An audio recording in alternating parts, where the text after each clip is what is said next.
Ugh, I'm so sick and tired of seeing all of these pins about working out. These girls that post them are such hypocrites. I know, right? And this girl just posted 27 pictures of cats. Oh my gosh. That is so annoying. Someone really needs to teach these girls the do's and don'ts of Pinterest. Yeah, we need to create our own group of pinners and unfollow these freaks. And thus, the Pinions were born. Let's describe this process using Berger's theory of world construction. The construction of this Fauxligion started out with Monica and Emily pouring out their ideas and writing their beliefs down. This is externalization. Then these ideas went through the objectivation process. As they took on a life of their own and became fact. The internalization process occurred when the Pinions accepted these facts into their consciousness and started to truly believe in these ideas. So, what are your core beliefs? Some of our core beliefs include resisting the urge to follow non-pinners on Pinterest, avoiding outfits that aren't Pinterest worthy, and only trying recipes found on Pinterest. We believe that there are some pins that are inspired and there are some that are not special. We spread these amazing ideas, but we warn against those unspecial pins because we don't want to waste pins on ordinary things like baby animal pictures. Excessive posting of boring pins could lead to excommunication. It is clear to the Pinions, some pins are very sacred and special, where others are profane.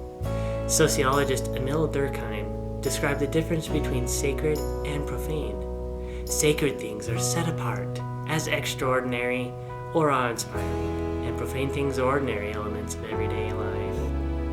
An example of a sacred pin to the Pinions would be a unique craft idea, and a profane pin would be a Pixar quote. I think it's time we start increasing our membership size. No offense, but I'm getting a little tired of only following you on Pinterest. Oh, I don't blame you. I feel the same way. I noticed that girl over there in the leopard sweater. She looks pretty chill. I wonder if she got any other style. Let's talk to her.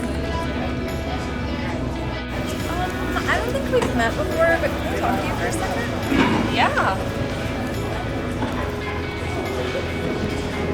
So, we absolutely love your outfit. Did you get your ideas off of Pinterest? Yes, I did. Why do you ask? Well, we have a little get-together that we want you to come to. Can my friends come? How about not? They look like they'd have to change a lot to join us. Just come alone. We're an exclusive group of Pinions. Okay, I'll see you guys tonight. Bring a treat and don't be late.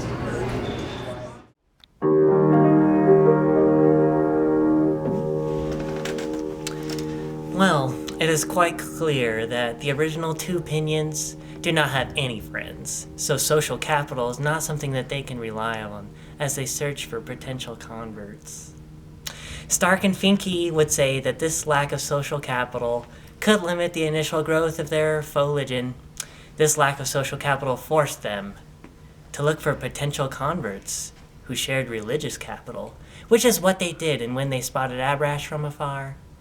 Their first impressions of Aberash were that she already had a knowledge of fashion and wouldn't have to change her lifestyle to join the Pinions.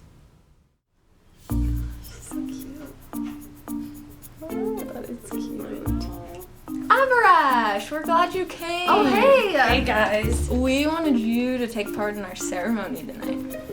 We'll be pinning non-stop together for the next 3 hours while we teach you some of our core beliefs. And then after, we're going to review your pins, and we're going to see how much you've learned so that we can tell if you can become an official Pinion. Okay, let's start. The Pinion ceremony of pinning together for 3 whole hours on their Sabbath is what Durkheim would call a ritual. These rituals are acts or ceremonies consisting of a series of actions performed according to a prescribed order. Because the Pinions are particular about what you can or cannot pin, and because they participate together on a regular basis, this would be considered a ritual. Durkheim has theorized that rituals function to keep the Pinions consistent and that they can even bring people together as they're united in a cause. Pinterest is finally fun again. Check out this meme, you guys. Oh my gosh. And thanks for bringing the treats, Aberash. They're so good. Oh, wow. Has it been over 3 hours? Time gosh. flies when you're having fun. That did go by so fast. Please tell me we're meeting again soon. Oh, totally.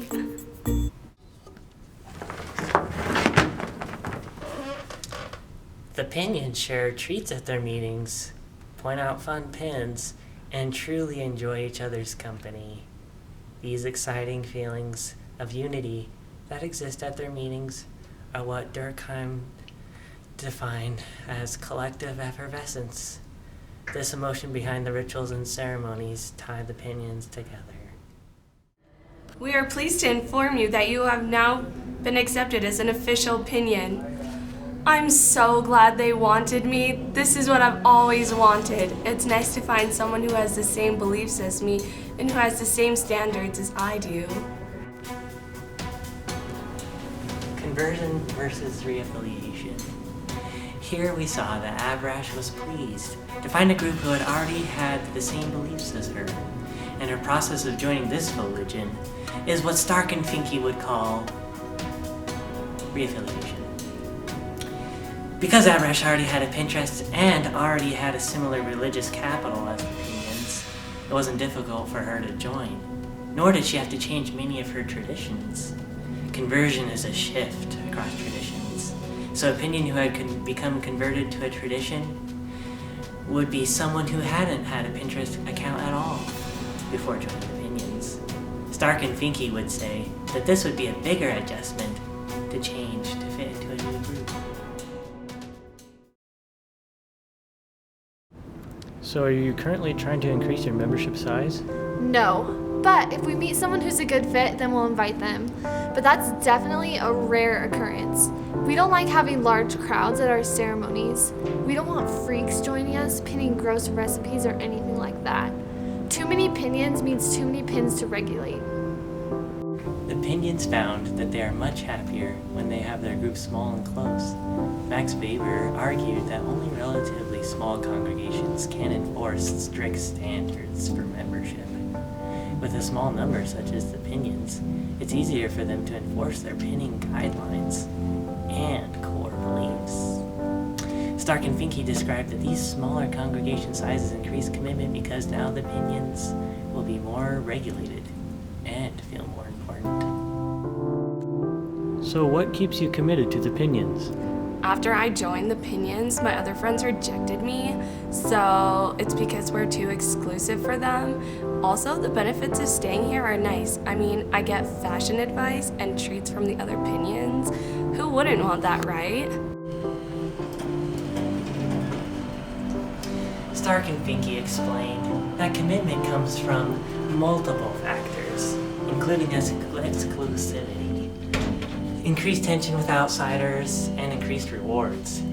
The Pinions' exclusivity and tension with others leads to higher commitments among members.